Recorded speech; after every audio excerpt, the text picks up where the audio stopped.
Salam Ashraf. I'm impressed with your energy. It seems endless. Keep it up.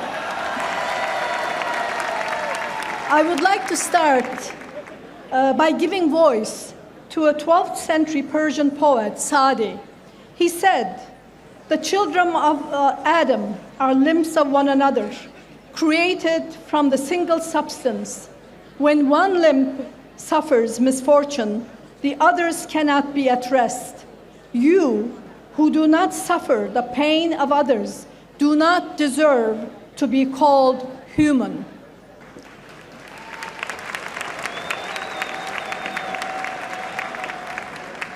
And this was written way before the French Revolution or the Universal Declaration of Human Rights, which shows that human rights is embedded into the culture of this region.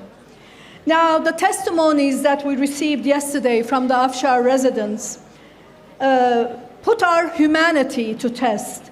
I was saddened. I felt shame and rage, but I also felt hope. Seeing the survivors continue their struggle with determination and a smile on their face was very empowering. Human dignity, I'm sure, will defeat evil. In 2005, I was in Evin prison. Fortunately, not as a prisoner, but as a UN human rights rapporteur to monitor the situation of female prisoners.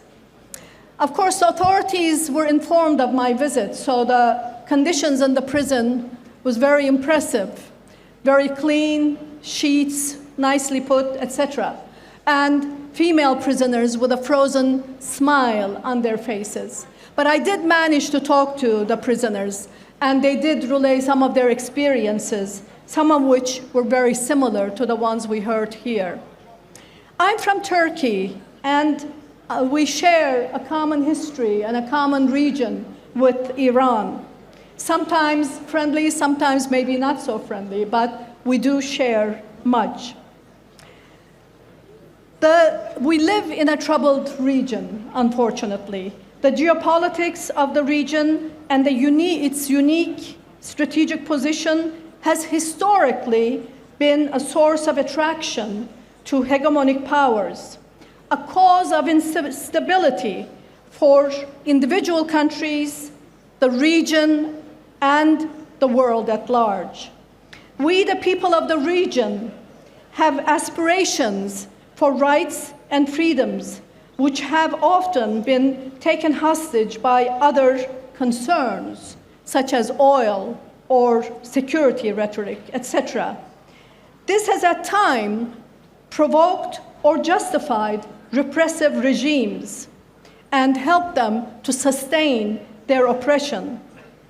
As a social scientist, like many others, I had predicted that the mullah regime would collapse because it has no basis after particularly the Iran-Iraq war.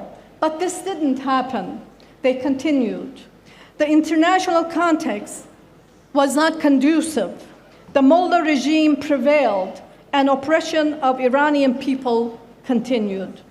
The 1979 revolution launched a wholesale war on women of Iran and systematically became institutionalized. A misogyny which may be common throughout the world has become strictly observed in this country. Many human rights rapporteurs, particularly rapporteurs on the situation on Iran, including the late Asma Jahangir, has repeatedly written about the continuing discrimination and violence against women. But we must also acknowledge the resilience of women. For 40 years, women resisted the regime's attempt to silence them and transgress their rights on the street, in the social media, even in the privacy of their homes. Women stood firm and became the most vocal voice, resisting political and social controls.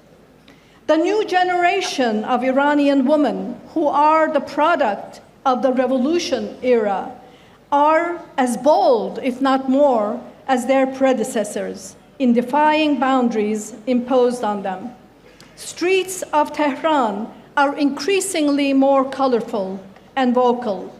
Women and men of Iran are ready, as you said, hazard, to claim their freedom and determine their own destiny.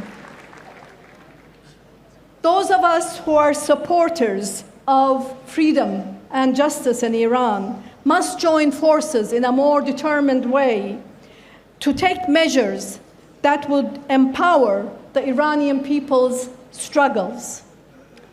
We also need to navigate the region's geopolitical tensions and reject projects that can inflame the instability and the conflict in the region.